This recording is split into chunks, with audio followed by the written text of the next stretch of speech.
Hey everyone, welcome back to Contractor Growth Tips. Today we were talking all about the idea of somebody just submitted a lead online. Now what? And I would say 50-60% of the contractors that when they reach out to us and say, hey, I got a problem with leads, I need more leads, as soon as they answer the phone, I know exactly why.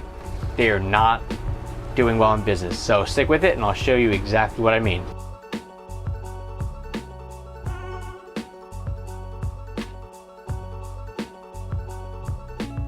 Hey everybody, welcome back to Contractor Growth Tips. As always, I am Wayne. And I'm Logan. And today, like Logan said in that intro, we're talking about, so somebody submitted a lead. Nice, your marketing's working a little bit, but now what?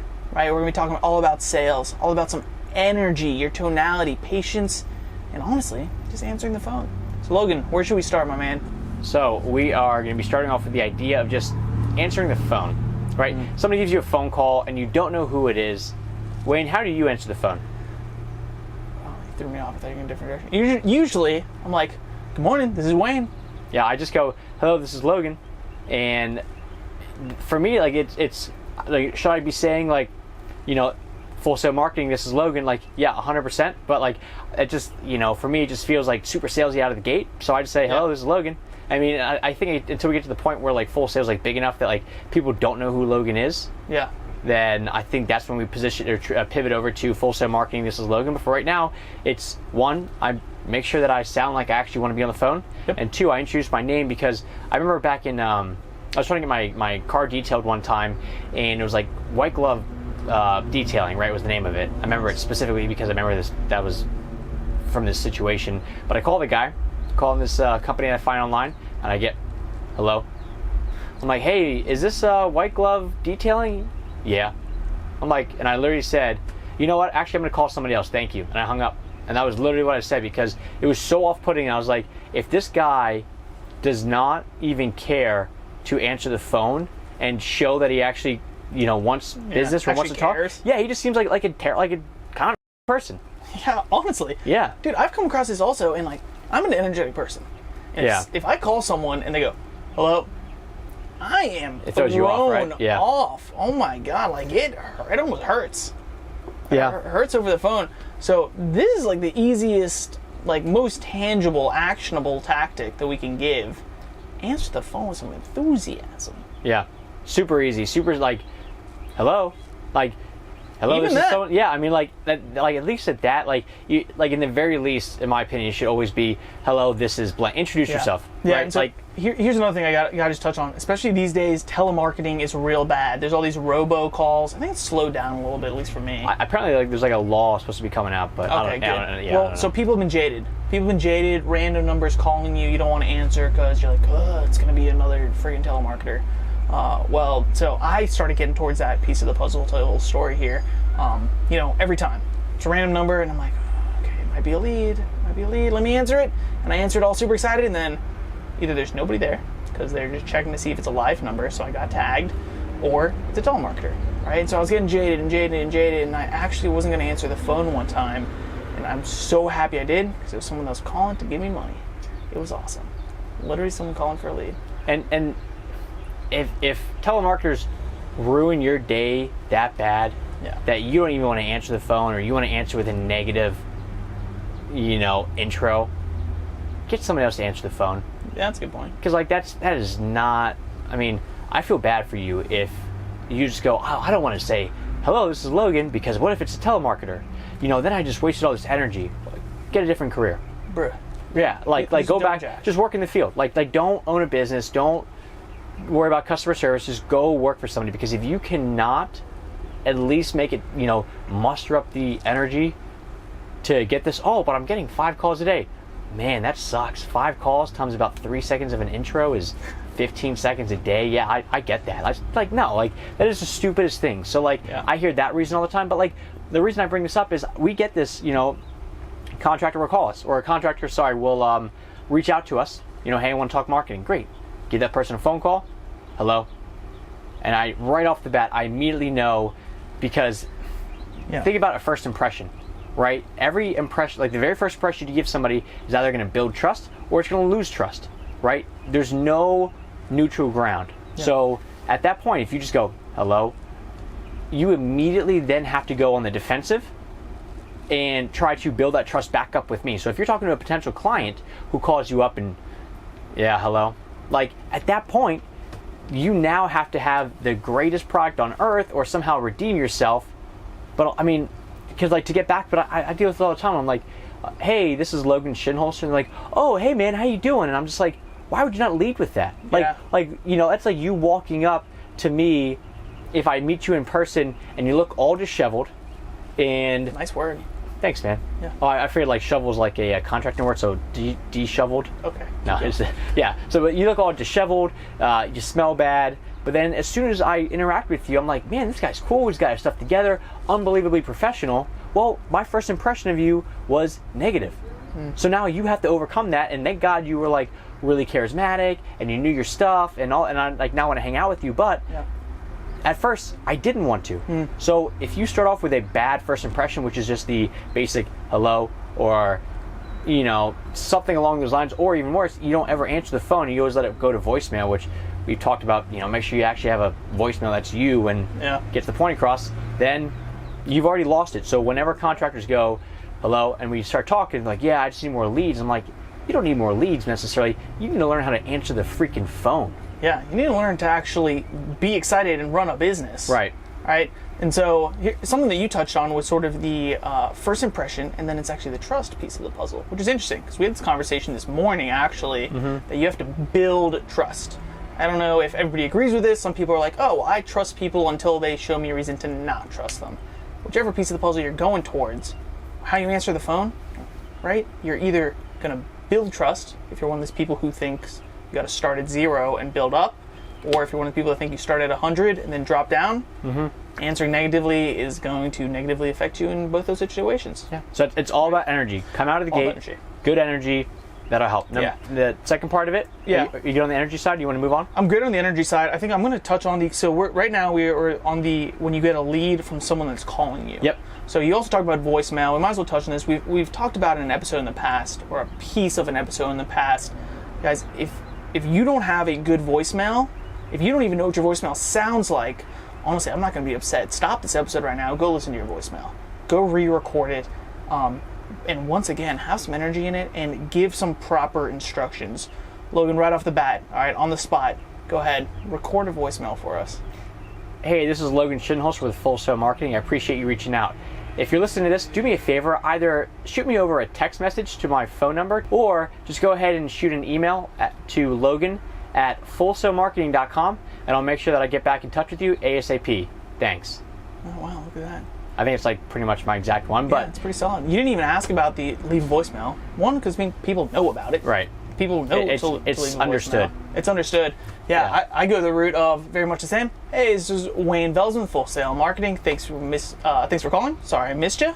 If you'd like, please feel free to shoot me a text message to the number you called me from, or leave a message, and I'll be sure to call you back. Thanks.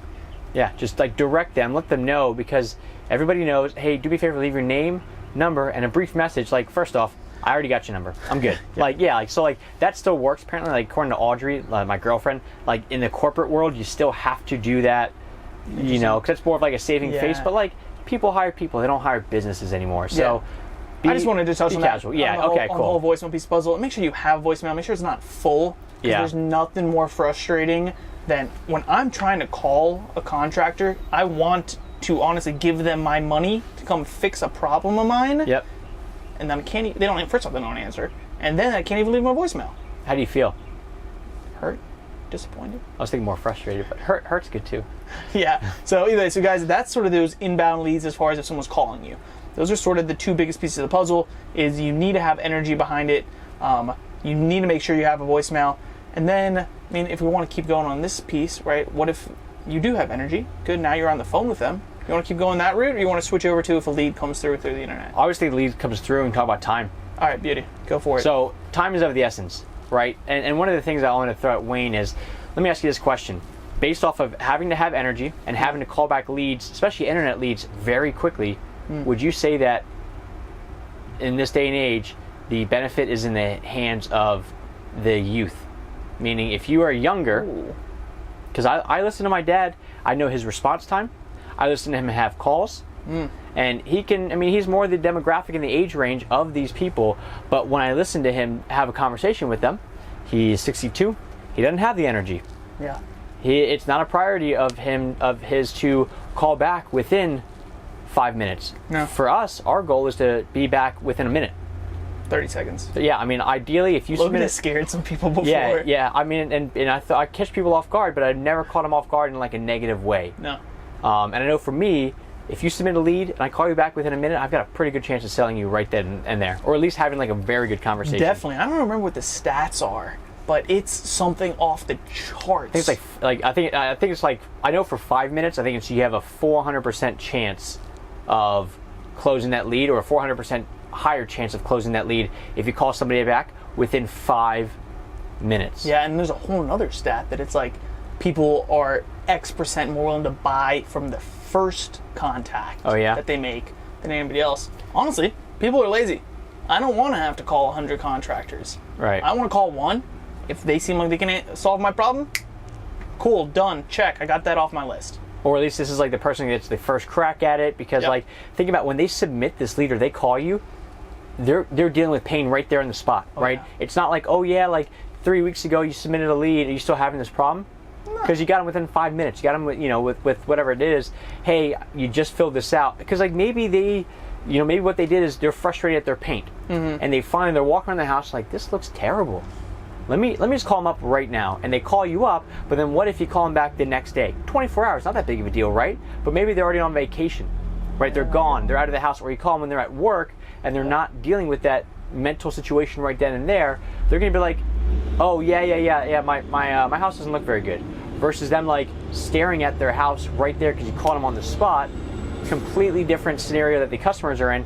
It's way harder to sell somebody when they're not in their pain aha moment of I gotta hire somebody. Yeah, for sure. So, but to answer your question, I do think that younger people have an advantage over that. So what do you do? So let's say you are a 50-year-old contractor. You this stuff. Yep. I mean, do you hire somebody? Do you hire an answering service? Like, how would you go about it? Honestly, I'd either go answering service or almost just like a kind of a secretary. Yeah. I don't know if secretary is office admin. There it is. Yeah. I was like, what's the politically correct term these days? I would hire. Are you assuming that I was talking about a woman? I was talking about a male secretary.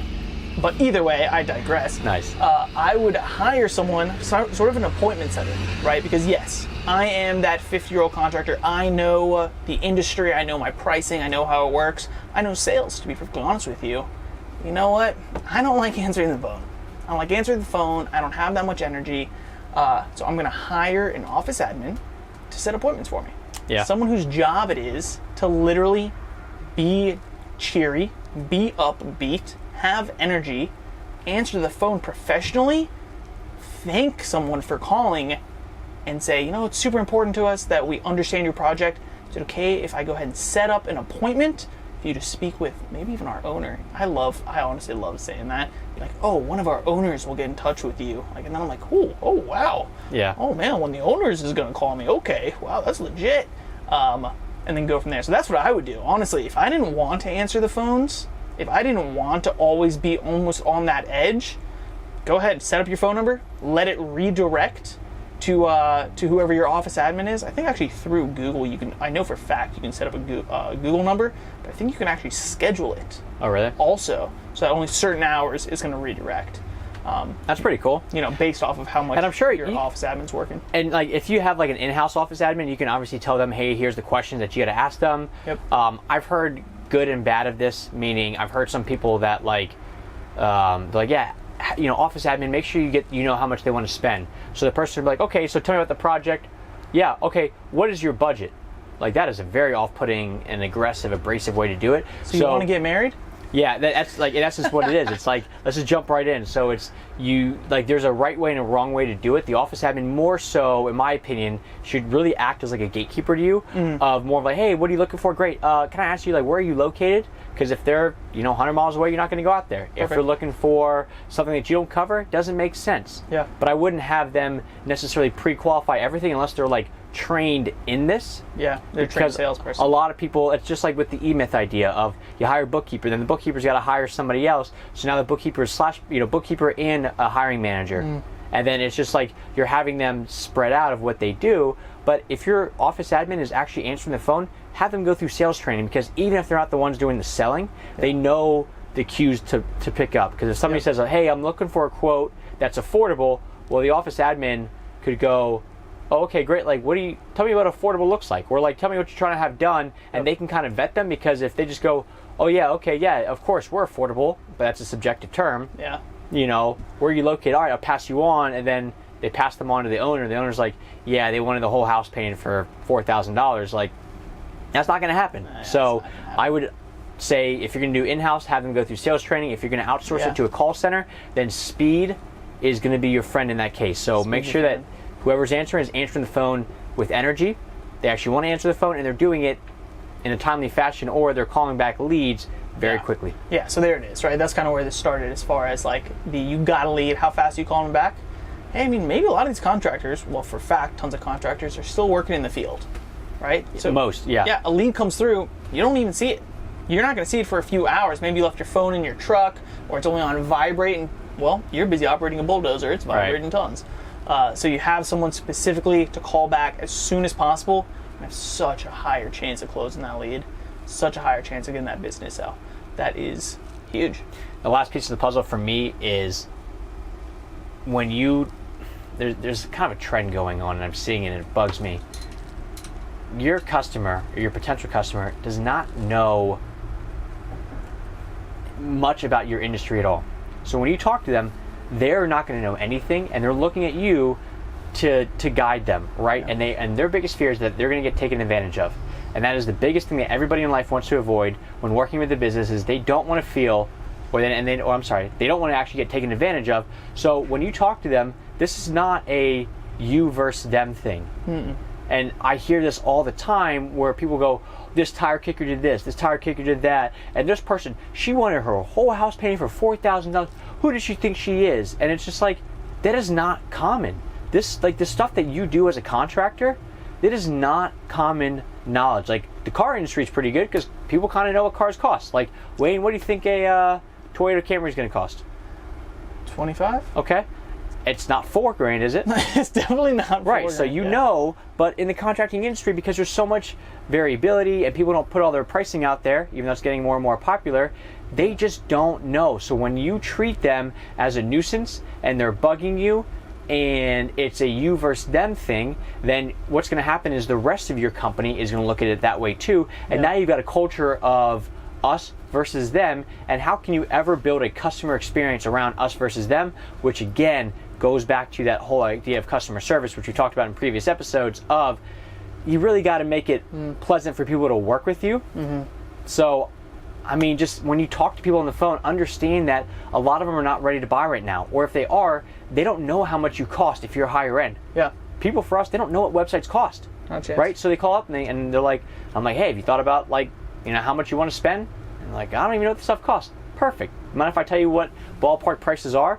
And I tell them, and they go, oh man, okay, I got to save up for that. I'm like, beautiful. I totally understand. I mean, do I have the right to get mad at them and go, no, like, why would you not know? Like, did you not, like, skim, like, go all through my website? Like, it just doesn't work like that. So you actually have to make it sound like you care and you want to help, because truly, I mean, as a contractor, you're a problem solver. You help solve people's problems, and some people's problems are they need a new kitchen, and some people's problems are they didn't know how much a kitchen costs. Customers don't go to customer school. Nope, they don't. So make it sound energetic on the phone. Answer quickly, because think about this day and age. What's happening? Amazon came out with 2-day shipping. And now what's Walmart doing? I think Walmart's doing same-day shipping. So now what is Amazon going to have to do just to keep up? Same-day shipping as well. Yeah, they actually launched 1-day shipping. Did they? In bigger cities, I know DC. Well, they have same-day. They have same-day. They're already doing same-day. Yeah, exactly. And now they're about to start doing all the drone stuff, which is they're going to have plants all over. So it's like speed is everything. And like I know that right now, today is the slowest day that technology will ever evolve ever again. I'm going to say it one more time. Today is the slowest day that technology will ever evolve again, meaning tomorrow, the speed at which technology gets better and better is going to be faster than today. And every day is the exact same. And that's the same thing with communicating and buying and all that stuff. Everything is all about speed these days. So if you are waiting to call people back, I remember we had I'm not going to say his name, but there's a contractor that we've worked with that he said that he reached out to a lead 5 days later, and the lead responded immediately to the email. Then he reached out another 4 days later, and the person said, hey, I appreciate you reaching back out, but you were too slow. I already hired somebody else. And you snooze, you lose. And he realized that when you wait that long and you make people jump through hoops and you make it super hard for them, it is not a good feeling, because I remember one time I was trying to buy Tom Reaver a present it was a custom kettlebell, and I had such a hard time getting in contact with the sales rep that I finally reached out to the customer service rep, and the customer service said, you know what I suggest you do? I suggest you just pay the invoice, because once you pay the invoice, he's more likely to actually give you a call back. And I said, you know what? That is terrible business practice. Not a chance. I was like, do me a favor. I want you to tell the sales rep that I'm good. And it was just like, I mean, it was unbelievable. I was frustrated at them at that point. But I want someone, if you're out there and you believe this sales tactic will work, send us an email, please. Yeah. Try it. The next time you have a lead, just say, you know what, just go ahead and pay me the $10,000, and then I'll get back to you. Yeah. And then we can discuss, because then I'll know that you're worth my time. I was so mad. I wanted to just be like, you know what, do me a favor. Put your owner on the phone, because I want to tell him exactly what you just said. Yeah. Because you cannot be running a profitable company if that's how your customer service responds. Of, oh yeah, just pay the invoice and we'll be more likely to call back. Like, no. Yeah, you're an idiot. No, not a chance. So also with that, I mean, this is definitely the last piece of the puzzle, right? As far as everything Logan's been talking about on the phone, being communicative, truly then the last piece, because there is no such thing as customer school, patience. Patience, guys. Don't be assuming that people know what it costs. Don't be assuming they know even what your schedule is. Tons of times, right? Customers are going to say, like, oh, so when are you trying to get this project done? Like, oh, tomorrow? This week? Oh, actually, I have an event next week coming up. Can you come on out here? Dude, they don't know, right? They just don't know. They're not thinking about it, because obviously they're in pain. They want their problem solved. If you were in their shoes, wouldn't you want your problem solved as soon as possible? Most likely. So you just got to be patient. You got to work with them. Also, a lot of times your target clientele are sort of the older demographic. Maybe they don't know much about technology. They're used to doing business a little bit differently, not even over the phone. They're used to somebody just running right out. So you need to be patient with people. You need to just work on their level, honestly, at their speed. Be quick in the follow-up, but then once you're on the phone, work at their speed and just be as helpful as possible. Got their own thing out? Kind of a bit of a tangent. I guess so. So I see this a lot. And they go, oh, this customer wanted this for, I was going to charge $1,000. They asked if I could do it for $850. How would you respond? And you see it on the Facebook page. Everybody's like, oh, tell them that, you wouldn't go to McDonald's and negotiate the price. You wouldn't go to Target and negotiate the price. Yeah, but if you think about it in life, the bigger purchases, a house, somebody, hey, I'm selling the house for $500. You tell a person, hey, I'll pay you $460. It's a negotiation. Car, same deal. You go buy it. So you have to understand that if there was no such thing as negotiating in life on anything, and then somebody wanted to negotiate with you, then maybe it is a little bit of a faux pas. However, the smaller purchases, there's not really much of a negotiation. The bigger purchases, house, car, things like that, there's always a negotiation. Yeah. Whether you're going higher, lower, you're changing the terms, because everybody wants to feel like they came out on top. Yeah. So when people are negotiating with you, or they're asking you, hey, I know you said $1,000, could you do it for $850? Just stand your ground and be like, no, but don't get mad at them, because that is just how the world works, and there's certain cultures where negotiation is everything. Right? So you have to understand, if somebody's calling me in, and yes, you're going to sound prejudiced, but that is the world that we live in. You have to know that certain cultures, they're going to come in wanting to negotiate. Mm-hmm. So you have to just kind of have that in your mind that this is what's going to happen. Yeah. You can't get mad at them, because that's how they grew up. Right? So just understand that that's a part of it. Is not a negative against you. They're not devaluing you. Everybody just wants a good deal. Everybody wants to feel like they're winning, and negotiation is big in our society. I mean, honestly, it's happened to me before, where I ask for a discount or negotiation, and someone just says they honestly have empathy. Say, you know what? I understand. I wish we could, but to make it work for our business, this is what we have to charge. Yeah. Do you have a military discount though? Yeah. Honestly, were you in the military? Yes. Thank you so much for your service. I wish we could. But how our business is structured, this is what we have to charge. Yeah. Is that going to be a deal breaker? I tell you what, I've never gone somewhere because they have a military discount. Like, I'll ask, hey, do you have a military discount? Yeah, we do. Okay, great. Let me tack that on. But like, I've never been somewhere because I'm like, oh man, I get 10% off. Like, this is awesome. Let me go there. It's like, I've never had that before. So like, you know, I appreciate it, you know, like, but it doesn't, you know, like, my business is my business. So that's push you over the edge. Yeah. So either way, all good. Make sure that you guys are answering the phone energetically. You're introducing yourselves properly. Speed is everything. Like, this is one of those like most underrated things ever. Speed is everything. Call people back if you can within 15 minutes maximum. Yeah. That's like the barrier of entry for online leads, because online is even faster than it is if offline. And then you have to understand, you have to have patience with people, because not everybody knows what you know about your business. So you cannot assume that they do. So make sure that whether they're ready to buy today or they want to just talk it out because they're ready to buy in 3 years, that's just part of owning a business. And if you're not ready for that, don't own a business. Yep, that's it, guys. Thanks so much for tuning in. If you liked today's episode, then do us a favor and hit that subscribe button. We're dropping new episodes every single week.